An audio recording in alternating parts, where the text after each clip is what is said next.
Hello વિદ્યાર્થીઓ, જો તમે 11-12 સાયન્સમાં છો તો તમારે બંને ધોરણોમાં સંબંધ અને વિધેય નામનું ચેપ્ટર આવે છે, જેને MCQ ને દરેક વિદ્યાર્થીઓને બેટા તકલીફ પડે છે. તો હું તમને એના વેરાયટી ઓફ MCQ કરાવવા જઈ રહ્યો છું, જેમાંનું એક MCQ છે 2 વખત f of x છે માઇનસ 3 વખત f of 1 by x બરાબર x સ્ક્વેર છે ને વિદ્યાર્થીઓ આપણે શોધવું છે f of 2. તો વિદ્યાર્થીઓ આવા દાખલામાં જે કિંમત શોધવી હોય ને એ જ x ના સ્થાને મૂકી દેવાની. પહેલી હિન્ટ આ છે વિદ્યાર્થીઓ, તો x બરાબર 2. સો 2 f of 2 minus 3 f of 1 by 2 બરાબર 4. વિદ્યાર્થીઓ આપણે શોધવું શું છે? f of 2 શોધવું છે ને, એટલે હું f of 1 by 2 ને સૂત્ર કરતા કરી દઉં, એટલે 4 આમ આવે અને આ આમ જાય. સો 2 વખત f of 2 minus 4 બરાબર 3 વખત f of 1 by 2, અને આ 3 નીચે આવતા રહેશે એટલે f of 1 by 2 ની કિંમત થઈ જશે 2f of 2 minus 4 ભાગ્યા 3. ખ્યાલ આવ્યો વિદ્યાર્થીઓ? પણ હવે શું કરીએ સર, અમારે તો f of 2 ની કિંમત જોઈતી હતી, તમે તો f of 1 by 2 શોધાય. ના વિદ્યાર્થીઓ, 2 મૂકવાથી શું મળ્યું? 1 by 2 મળ્યું. તો હવે આપણે x ના સ્થાને 1 by 2 મૂકીશું. કોઈ બીજા દાખલામાં 2 મૂકવાથી 5 મળે વિદ્યાર્થીઓ, તો તમારે x બરાબર 5 મૂકવાના છે.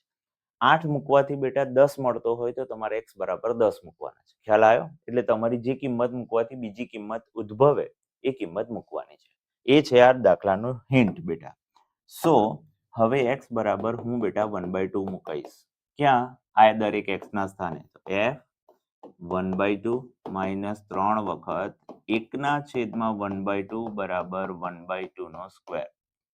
તો 2 f of 2 ની કિંમત બોલો બેટા. 2 f of 2 minus 4 by 3 minus 3. આનું શું થશે સાદુરૂપ બેટા? this અને 1 by 4.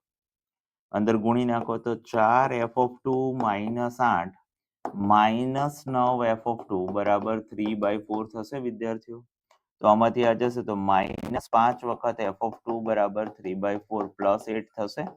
ચાલો સાદુરૂપ આપીએ તો -5 વખત f of 2 is equal to 8 ચોક બેટા, અહીંયાથી 8 ચોક 32, 33, 34 અને 35 ના છેદમાં 4. 5 તથા 35, તો f of 2 આવે છે બેટા -7 ના છેદમાં 4. રાઈટ? એટલે જવાબ આવશે.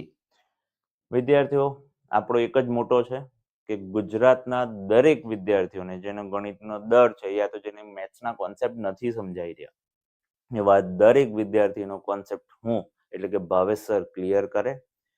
એટલે વિદ્યાર્થીઓ તમારું કામ છે મારો વિડીયો ગુજરાતના દરેક ખૂણા સુધી પહોંચાડવાનો અને ગુજરાતના દરેક વિદ્યાર્થીઓનો પ્રોબ્લેમ એટલે કે સરળતાથી દાખલો સમજાવવાની જવાબદારી મારી. થેન્ક યુ વિદ્યાર્થી.